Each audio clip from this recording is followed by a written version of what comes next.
Who said March Madness was only a basketball thing? The Blues win tonight against the Vancouver Canucks in overtime by a final score of 4-3. This is the Blues Hub postgame show. I'm your host, Ethan Hannaford, joined tonight by Thomas Welch, and we will get to all of the breakdown in just a moment. We want to hear your thoughts on the Blues' big win tonight in overtime against Vancouver. But before we get into it, we have to remind you that the Blues Hub postgame show is presented by Hot Shots, St. Louis's home for all the games, all the time since 1990. Find yours at hotshotsnet.com.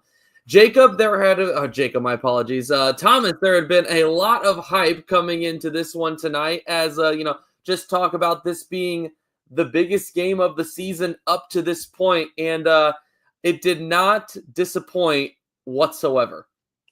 Yeah, I've heard people talking about today that this was not just the biggest game of the Blues season, but the biggest game for St. Louis sports in quite some time since City went on their run in their inaugural season, since the Cardinals have been good, which has kind of been a while. The Blues haven't made the playoffs the last couple of years. So it's been a grim time for St. Louis sports. So to get a meaningful game with meaningful hockey, the stage was set for the Blues to put on a show. And thankfully, they did in dynamic fashion. They always have to do it in Blue style and make your anxiety just push to the brink of despair. With a 2 seconds left in the game, they let in a goal to tie it. I'm like, oh, here we go, right? You're just shaking in your seat. But they pulled it out in overtime. That's what matters. They are now in a playoff spot as we speak, so that's great.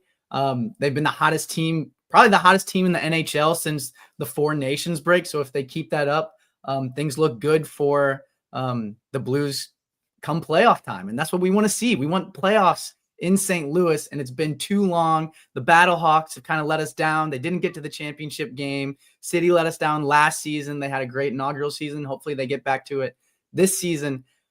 But it's time for the Blues. This team looks fired up. They look like they found their identity. They're blocking shots, eating them left and right. They had 40-plus hits on the game in this win over the Vancouver Canucks. That's like a football game. We don't even have football anymore. I mean, we have the Battlehawks, but we don't have the NFL. But the Blues are taking it to every team that they play. It doesn't matter who steps into the gauntlet with them.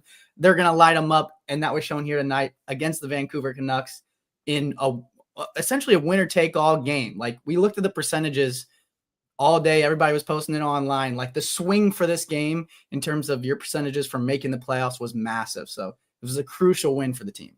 Yeah, and I would hope, and then of course there we see that is what is going to happen to our good friend Thomas Welch if the Blues are to make the playoffs, and I believe that's in reference perhaps to maybe the stress that this Blues team is causing you. Listen, you say it's a Blues thing. I think it might just be a St. Louis sports thing in general. But either way, you know what? I'll say this. Maybe you agree with me. If it means the Blues getting to the playoffs, then I think that your hair is worth sacrificing. That's what I'm saying. And I put it on the line here with Mike Myers when we did it. I think it was March 13th, right after we lost to the Penguins. And I was like, listen, it's going to be an uphill battle. Maybe some extra momentum for the boys. I don't know if they see it or not. But whatever I can do to help the team push it over the finish line is what I'm going to do it. So if it means, like you said, if it means putting my hair on the line, I'm going to do that. If they make the playoffs, that was the bet that I said online on here. The only place you'll be able to see it happen, and my bald head is online on here. I'm going to stand in solidarity with Jim Montgomery, and our cue ball heads are going to be shining as the Blues make a run to the Stanley Cup like we've wanted them to do since they won the thing in 2019. It's going to be glorious. Manifesting. Is the hair going to be shaved live on a post-game show? Yeah, so that's the plan. Oh my goodness. I haven't worked out the logistics and everything yet. But the plan is to shave it live on a post-game show. Yeah, as soon as they lock in a spot, we'll just zip it right there. Maybe hop into the office with the Sports Hub people there, and yeah, we'll make a whole thing out of it. It'll be awesome. Well, you see it there from one of the bosses. If you go bald, no hat. So that's fine. I would say probably walking around like in public, I'm probably gonna be wearing a hat. But for the sake of the post-game shows, I'll be rocking the bald.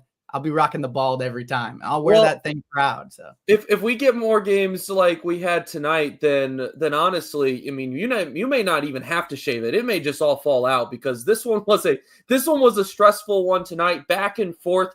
I mean, early on, I mean, you said 40 hits, but you got the feeling early on in this game as to the type of feel that it had, which was, I mean, first from the crowd, I mean, playoff atmosphere. Kudos to everyone that showed up tonight at the Enterprise Center. You guys did your job.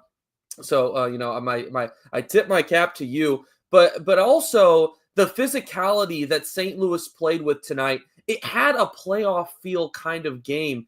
And the Blues set the tone early, not only from a physicality standpoint, but also from an offensive standpoint. I believe that, I don't remember what the shots were after one. I think, give me 1 second here. It was a 12-3 after one.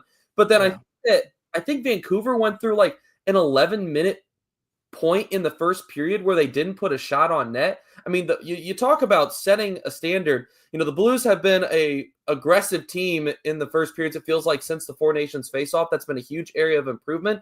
Even tonight, when they weren't on the board after one, the same sort of tone was set that they have been setting consistently in first periods of play.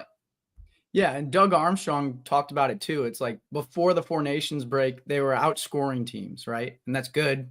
But that's you're not necessarily like winning games, right? Like if the stat sheet everywhere else looks rough for your team, but you squeak away with a victory because Jordan Binnington's standing on his head or someone just, decides to put the team on their back. That's not necessarily a recipe for success. And that's not how teams get into the playoffs. So that shift has occurred once the Four Nations break has happened. I mean, you talk about, it's not just like, Blues are outplaying teams. We're talking about domination. Like, in terms of hits, we're talking about STL St. Louis had 41 hits on the night. Vancouver had 29. So they're setting the tone in physicality there just off the rip. You already talked about the shots. There was a huge difference there. Puck possession, it felt like the Blues were controlling the game right off the rip, kind of feeding into the energy from the crowd, like you mentioned.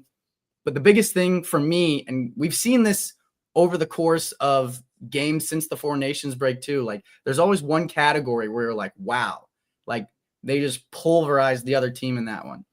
And every now and again, a couple times since the Four Nations break, it keeps rearing its head that this team is really good from the faceoff dot, and it's really easy to control games when you've got successful breakouts because you've got the puck already coming out of the defensive zone because you're winning the faceoff, or you're sustaining pressure in your offensive zone because you're winning the faceoff, or whatever happens in the neutral zone too. So like just controlling that momentum, I think is huge for this team, especially because they found their identity. They know that their pace of play doesn't have to be fast-paced. They're not the Edmonton Oilers. They don't have a Connor McDavid guy out there.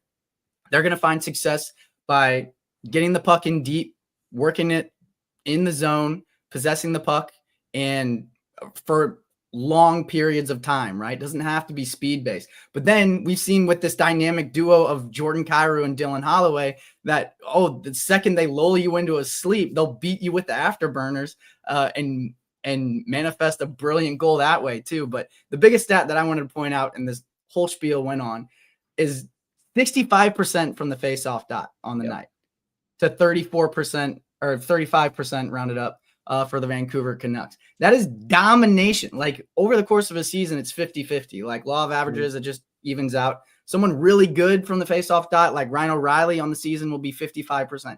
65% over the course of a game is full-blown domination on all four lines from the faceoff dot. And that's what you want to see from this team. That's how they're built to win. It's puck possession and the faceoff dot. And we were showing that tonight against the Canucks. It's gorgeous.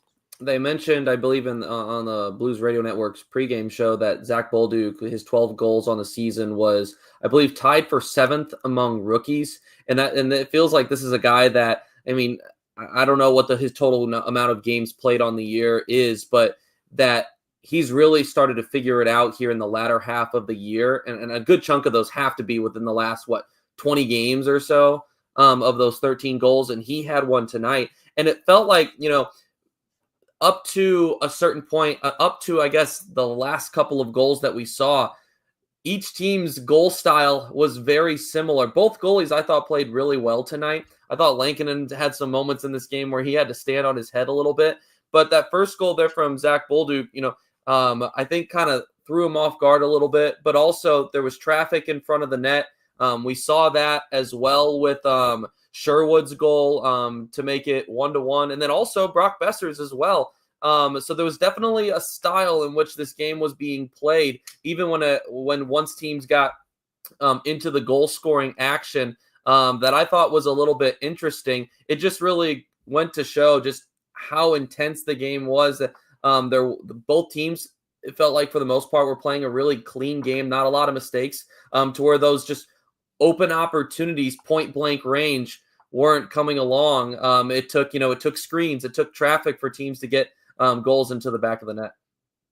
Yeah, and I think that just bodes to like the kind of style of play we can expect in the playoffs from the majority of the NHL, but especially from the St. Louis Blues. Like, you got to scratch and claw for every inch of the ice when it comes to the NHL playoffs. And we knew coming into this game that it was going to be like that, and they put on a show for us. But the fact that the Blues came out on top in this scenario, but not just the fact that they won, but in the manner that they won. Like, not only, I mean, it's obviously nice to be in a playoff position right now, but it also gives you confidence. Like if like whoever the Blues face in round one are, like, coming off of a great season or a President's Trophy winner or whatever it is, right? Like, we've seen time and time again, like, nothing really matters until the playoffs start. Like, it's a completely different game. And we've seen those upsets happen consistently. So there's no reason that the hottest team in the NHL squeaks their way into the playoffs, but then becomes like the most dangerous team in the playoffs to play, because you're thinking, oh, their record wasn't very good. Like, we whooped them earlier in the season, like whatever it is. Like, this Blues team that's playing right now is a night and day difference from the one that started this season. And if you come into the game in a round one against them in the playoffs and you underestimate them, they will punch you in the teeth. And next thing you know, like, it's 4 games, you're out of the playoffs, looking back like, what happened? So I think that bodes well. And it's so exciting to talk about that, because we've talked about like how losing Pietrangelo has affected this team, right? And like, the whole domino effect of that, and like Perron leaving and Ryan O'Reilly leaving and all of these guys' leadership going down. Then Colton Parayko gets hurt. And it's like, okay, you've got constantly had this stream of like next men up mentality. They're gifting the keys of the BMW to Robert Thomas and Jordan Kyrou. And they're like, how can these guys step up? Jordan Kyrou is spending consistent time after every practice honing in on his skills, but also helping, like, pulling Dylan Holloway into battle with him, and it's showing on the ice. Robert Thomas is rounding out his game and becoming one of the most underrated players in the NHL, and that's dragging this entire team into battle. Like, having that identity and all-encompassing, like, love for each other in a team identity, I think, is what we've been looking for as fans from this team, like, since they won in 2019. And I think the locker room talked about that as well. Like, they feel like for the first time, this group is as tight or similar as tight as the group was in 2019. So that has to give you confidence as a Blues fan moving forward into what we're going to see night after night. Something else that you mentioned next man up, and I know you were specifically talking more so about the culture shift that we have seen from this Blues team, but I want to bring it back specifically to tonight. A guy that a couple of weeks ago wasn't really getting any playing time because you had a solid 6 defensemen out there, but Tyler Tucker, ever since Colton Parayko went down, has had some moments, and tonight, arguably the biggest moments of his career, maybe up to this point. I mean, a huge goal to tie it up at 2, fed from Shen, coming off of a faceoff win, as you mentioned earlier.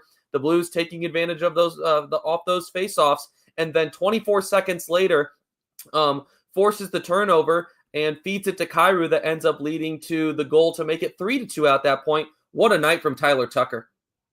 Yeah, and that's exactly what you want to see from a guy that young, and just what he provides on the ice and his physicality and his presence. We talked about how a lot of the goals were being scored in net front positions, whether it's screening the goalie or making things difficult on the goalie. So having a guy that's as large as him and as useful at clearing the crease out as he is, obviously benefits us. So, it sucks losing Colton Parayko, but you bring in a guy that's, maybe he's not as big and not as experienced, but he's close in terms of size. Like, that helps for sure. But like you said, man, like I think he scored a goal earlier this season when he was about to drop the gloves with somebody, and it was right off the faceoff. And he's like, hold on, I got to score this goal real quick. And then he did. So maybe that's something that we're going to see more of from Tyler Tucker, is just rips right off the faceoff right in the back of the net. Like all these things coming to fruition and this team developing into a wagon is what we've wanted to see for a long time. But yeah, Tyler Tucker, I think, is a crucial part of this team's success moving forward, not just this season, but like even years past. And it's beautiful to see him kind of blossom into his own. Mentioned that he was one of the assists on the Holloway goal. And, we talked about the speed that Kyrou and Dylan Holloway have together. And we've seen that in recent games on multiple occasions, them feeding each other and immediately leading to pucks in the back of the net. That gave the Blues a 3-2 lead in I believe about halfway through the third period. And of course, I felt like the life was sucked out of me by Brock Besser in the final seconds of the third period when he tied things up. Man, for what was such, in most part, in my opinion, from the Blues, a clean game played, a really silly mistake from Justin Falk trying to clear a puck out and accidentally sends it into the Canucks bench, which leads to a faceoff in the zone. And really, it just extended things out as to where the game, at that point, maybe Vancouver probably gets one more chance to head down the ice once they retrieve that puck.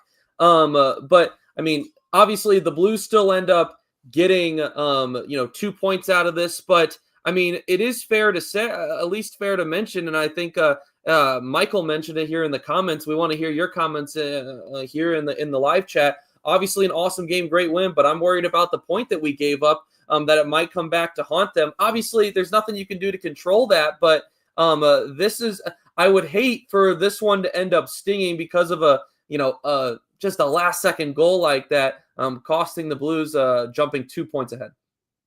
Yeah, you talk about a nightmare scenario. That would be absolutely brutal. But yeah, it's just, Jim Montgomery talked about earlier in the week, I think. They were talking about a delayed flight, but he was like, yeah, this team kind of consistently finds ways to create adversity for itself and then overcome that adversity. Mm-hmm. So this game was a perfect representation of that because they had a 1-0 lead and it kind of looked like playoff style hockey. So we're like, hey, a 1-0 win in this does not seem like an unrealistic scenario. Right. And then they come into the third period and almost immediately, it's like 2-1. And you're like, oh my gosh. But then right after that, they answer, right? Which has been a struggle for them earlier in the season. It was like, okay, they get scored on and then 2 go in the back of the net, 3 go in the back of the net. Like guys hang their head and get discouraged. But since the Four Nations break, it's been the exact opposite. Like they get scored on, and then next thing in the next like 4 minutes, they score like 3 times. It's almost like they have to get like punched in the mouth a little bit just to get fired up and then go straight for the KO. It's crazy, but it's effective and it's working. So like, I don't know if it's not broke, don't fix it. But it's like, maybe how about we just beat every team from now on like 6-0 just so the fans can like not stress at home. I don't know. But then they go and create adversity for themselves again because they let up a goal to tie the game and send it to OT with 2 seconds left. It's like, dude, anyone that's a Blues fan, like if you're exhausted right now, I'm exhausted with you, standing in solidarity with you. I'm not good at forecasting the future, but if it keeps going the way that it's trending and we do make the playoffs and the playoff games look like this, it's only going to get worse. So let's just prepare ourselves mentally now that we're not going to go in on the roller coaster, right? Yeah, let's just keep it even keel. And then at the end of the game, we'll be like, okay, this is what happened. And we can kind of see why it happened instead of just, right. Because that's what fans do, right? We're the fanatics, we stay even keeled. That's there's none of this. There's never any of that. No, none whatsoever. But hey, kudos to Brock Besser. 4 goals in 2 games after having a 13 goal games without a goal. So this is a guy that was a 40 goal scorer last year. So he's heating up at the right time for this Vancouver team, which would not be good necessarily for St. Louis, but they're able to overcome that tonight. Before we get into some of these questions from viewers out there, take me through what you saw on the overtime goal to wrap this one up. I mean, it's just I feel like anytime in overtime, it's like a crapshoot, right? Because it's 3v3 hockey. And really, I feel like 9 times out of 10, it benefits the team that the Blues are playing more than it benefits the Blues, because like a lot of teams have more speed-based guys than the Blues do, and we're just kind of built for like warriors. But I mean, Broberg has just been a beautiful addition to this team, and Doug Armstrong going to get him and Holloway has just made an insane, I mean, just masterclass again from the magician himself.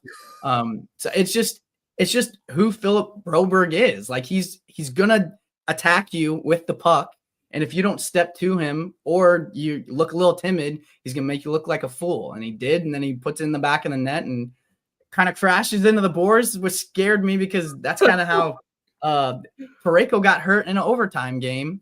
Like he didn't crash into the boards, but he fell down, right. And we were like, oh, hopefully he's okay. And he wasn't.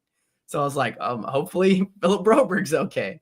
Hopefully it looks like he is. We haven't heard anything yet, obviously, but to get the overtime winner like that and kind of like put the team on your back, split the defense, put it into the back of the net in your first season in St. Louis. Like it's easy to come into a new team and kind of not be vocal or kind of like sit back into the shadows, or like, you know, I'm sure there's a ton of guys in the league that, you know, would go to a new team and like pass that off because, you know, that's not my place. I don't want to be the hero or whatever. But for him to come in and grab the bull by the horns like he has been exactly what this team has needed. And I think it's played a huge part in the results that we're seeing right now.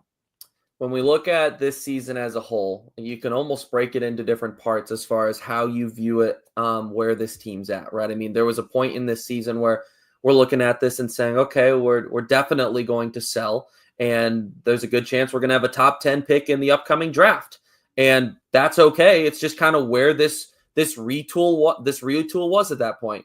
And then post Four Nations face-off, it's like, okay, we're playing better. Maybe we kind of make it interesting for a playoff spot. Maybe things get a little exciting down the stretch. But I mean, for me personally, it was never like, okay, this team's a playoff team. Or even when the Blues were playing well at the right out of the break, I was never in the spot of like, okay, so let's keep our pieces. Like let's buy, or let's go all in.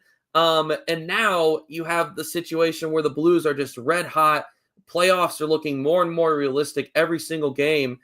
And if things continue on, I'm curious as to if this next question is going to start being asked by more people. Hayden C. asking, people are saying that this feels like a 2019 run. Do you think that that's a stretch, or do you agree?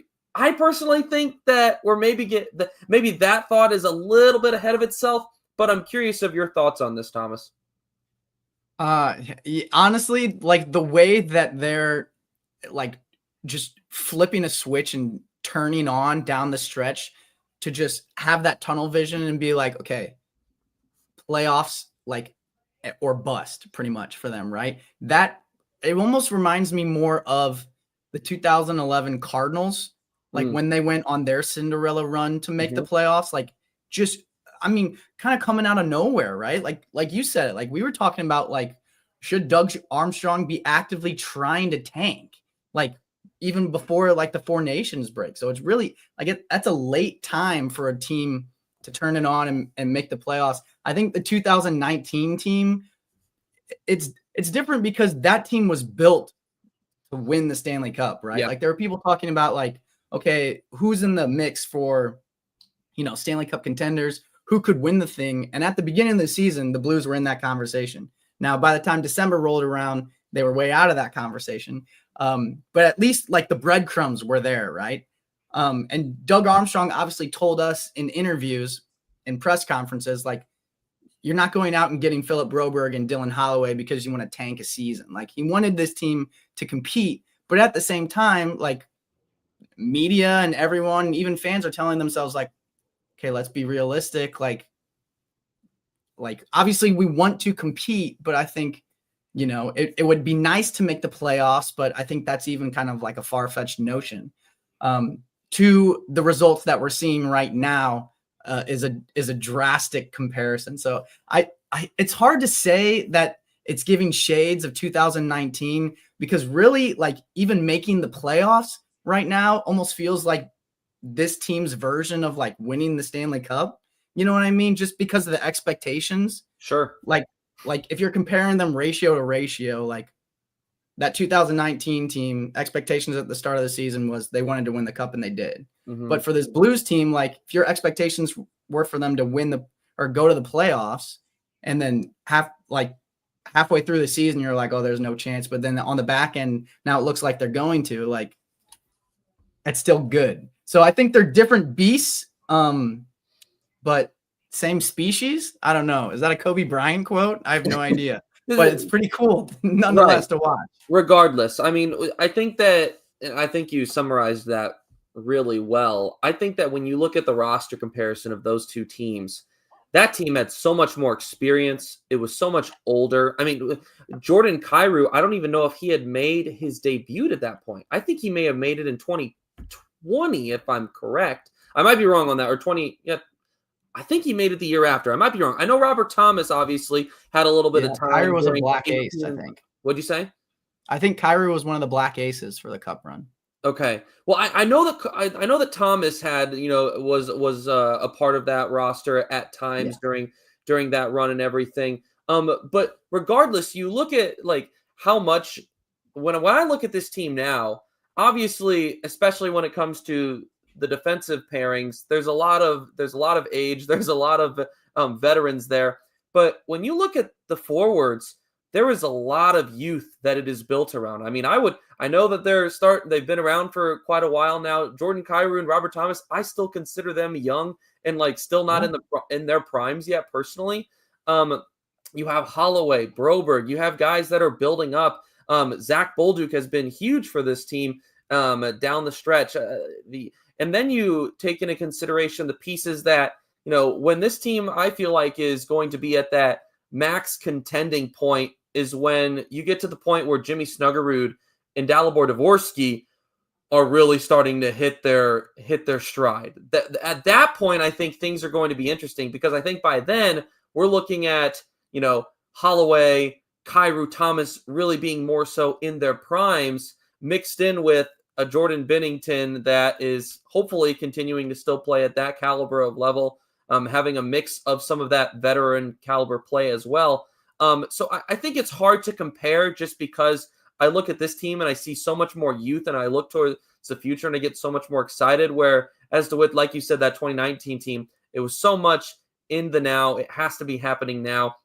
Regardless, anytime you're winning, there's no complaints. And whether it's 2025 for St. Louis or not, there's a lot to be excited about for the near future. And I think that honestly, the way that Jim Montgomery has this team playing in the last couple of weeks has completely shifted my optimism for the future of this team, because it has shown that as they are right now, they can compete. They're only going to get better once they add some of those solid prospects that they have that are still getting ready for this level.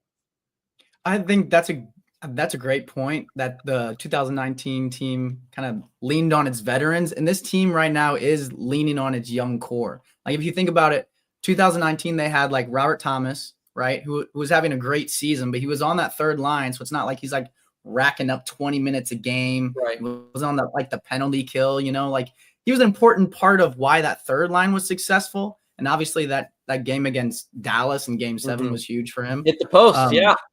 But overall encompassing, like Robert Thomas, I wouldn't say was one of the biggest factors of that 2019 team, but in that same breath, Jordan Binnington probably was one of the reasons that team kind of got, at times was carried to the Stanley Cup. Totally. And in Game 7, he stood on his head. But is he considered young just because like that was his rookie season, but he came up when he was like 28. Sure. So it's kind of different for goalies, and he was still part of like, an older core, but it was his rookie season. So it's like a lack of experience, but still leaning on older guys. Now, like you mentioned, we've got Holloway, we've got Broberg, we've got Bolduc. Snuggerud sounds like he's going to make his debut after this after his college season. So we could potentially see him this season. Imagine adding Jimmy Snuggerud, who's full of life, full of energy, coming into his NHL debut to an already scalding hot St. Louis Blues team right now that's pushing to make the playoffs. I'm so excited for what this team looks like down the stretch, even if they don't make the playoffs, because of the way that they've developed their identity and because of the way that this core is continuing to develop. Like you said, you add Jimmy Snuggerud to the fold, Dvorsky, all these guys coming down the pipeline to what we're already seeing right now. Like, that's how you build dynasties. I'm not saying this team's going to be a dynasty, but that constant pipeline of youth being pumped in, like, and just never having to miss a step and never having to spend like $14 million hoping and praying that a free agent comes to little old St. Louis, Missouri in the offseason. Like, that's how you have long-term success in the NHL, and Doug Armstrong has been a wizard at that. Yeah, I want to ask you about this because you had this tweet that was, I think, you put out right after the game that says adding Jimmy Snuggerud, as you just mentioned, to this team is a cheat code. Even if they don't make the playoffs, watching the Blues find their identity and blossom into Warriors down the stretch has been nothing short of electric. Can't wait to talk about it. Blah blah blah. But Jimmy Snuggerud, so yes, it's expected that he is going to be a part of this team right out of the Frozen Four, so he won't have to take a long trip or anything. He'll be right here in St. Louis. Do you expect him, even if the Blues are in the playoff mix, to jump right into play with the Blues? I don't know. I like if they're telling him, right, that we're expecting you or we're wanting you to come over to the NHL as soon as your season is over, like, it would be weird for them to say that and then just be like, oh yeah, have fun in the press box, you know? Like, maybe that doesn't mean he gets minutes in the playoffs.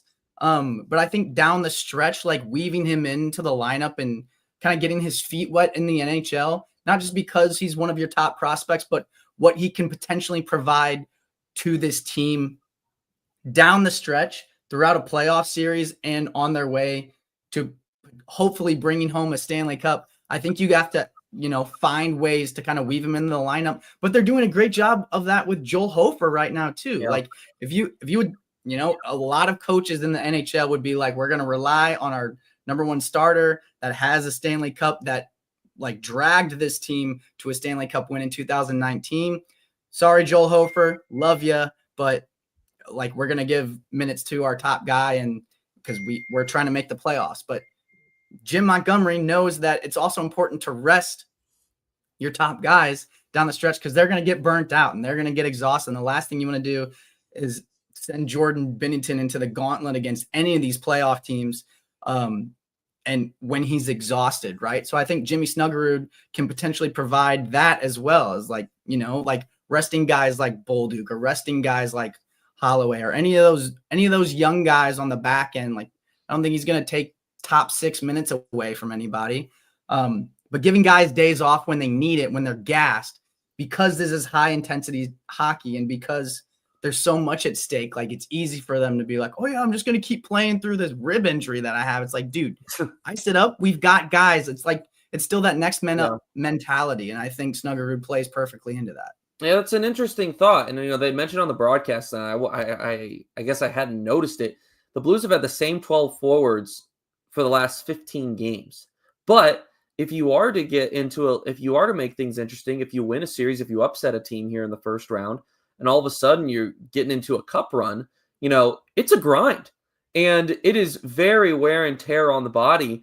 And that could be interesting how a piece like Jimmy Snuggerud may play into that. So that's something very, very interesting to keep in mind, keep an eye on down the stretch here. I think the Frozen Four is just 3 weeks away.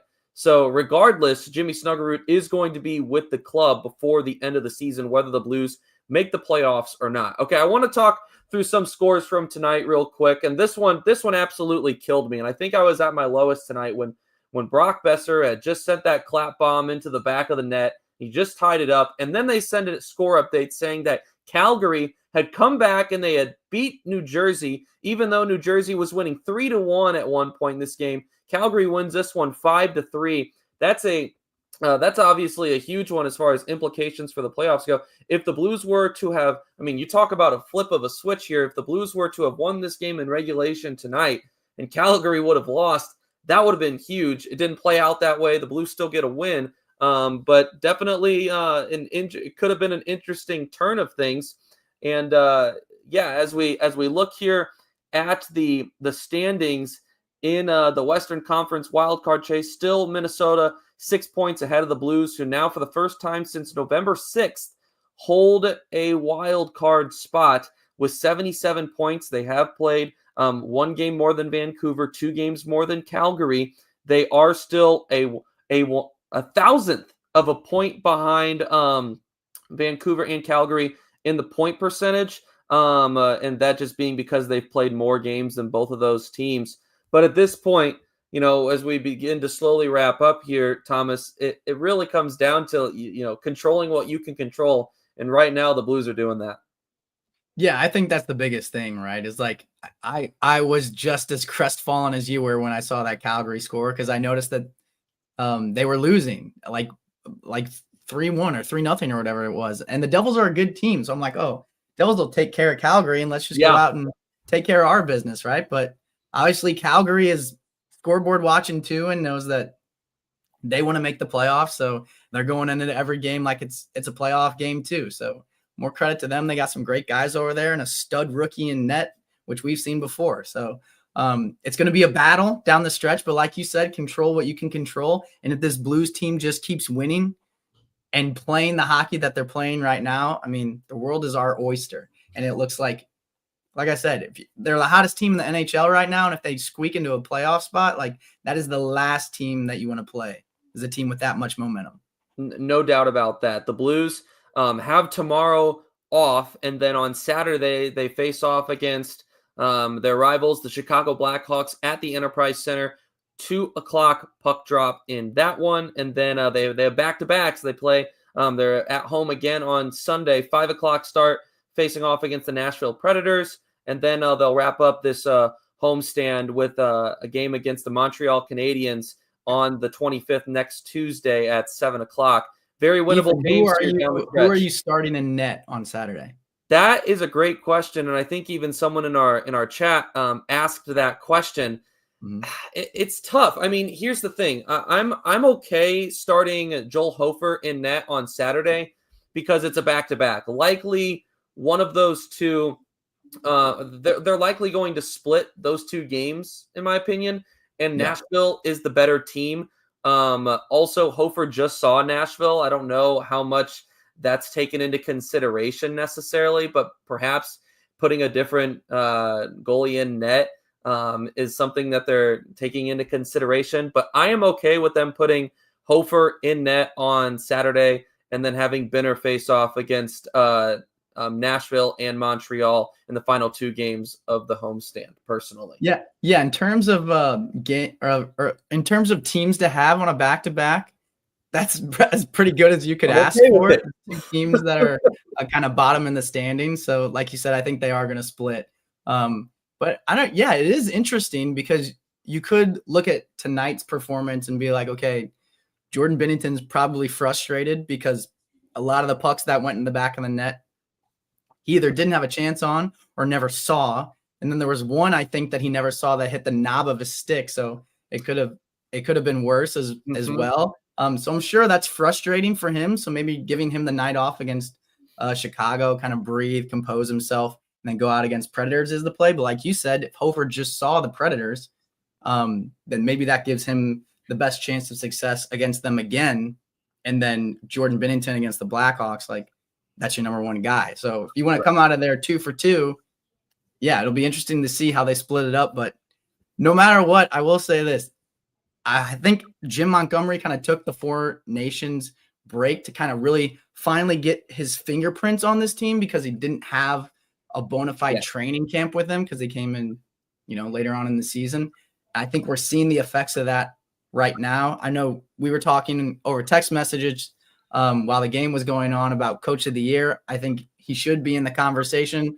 They're probably not going to take into consideration, they won't take into consideration like playoff results and all of that stuff. So I don't think he's going to win the thing by any means, but he should definitely be mentioned in that conversation. And that bodes well for this team moving forward and makes sense why Doug Armstrong was like, hey, Bannister, love you, big guy. we're going with this dude.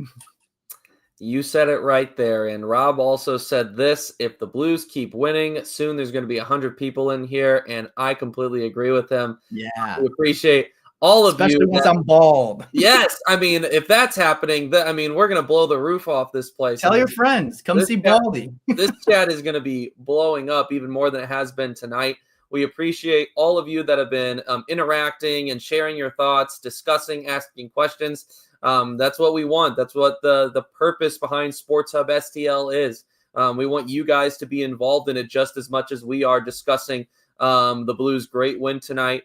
Thomas, I appreciate you taking time out of your evening to discuss the Blues, getting back into the playoff, officially back into the playoffs as we speak. Let's hope that they can hold that spot. We'll just have to wait and see here. Just a reminder before we wrap that the Blues Hub postgame show is presented by Hot Shots, St. Louis's home for all the games, all the time since 1990. Find yours at hotshotsnet.com. Any final thoughts, Thomas, before we wrap? I would just say, if you're not already, make sure you subscribe to our YouTube channel, smack that bell. That way you get notified every time we go live, so you never miss one. You can also catch us on Spotify, Apple Podcasts. If you can't tune into the lives, you can listen on your way to work, on your way home, wherever you're headed. So yeah, check us out everywhere you can, because we're trying to come to you, like Ethan said, with the best content available, and giving you as much content as possible. That's what we're here for. He is Thomas Welch. I am Ethan Hannaford. Thanks so much for tuning in to tonight's Blues Hub postgame show. The Blues 4-3 winners tonight. We will see you on Saturday against Chicago.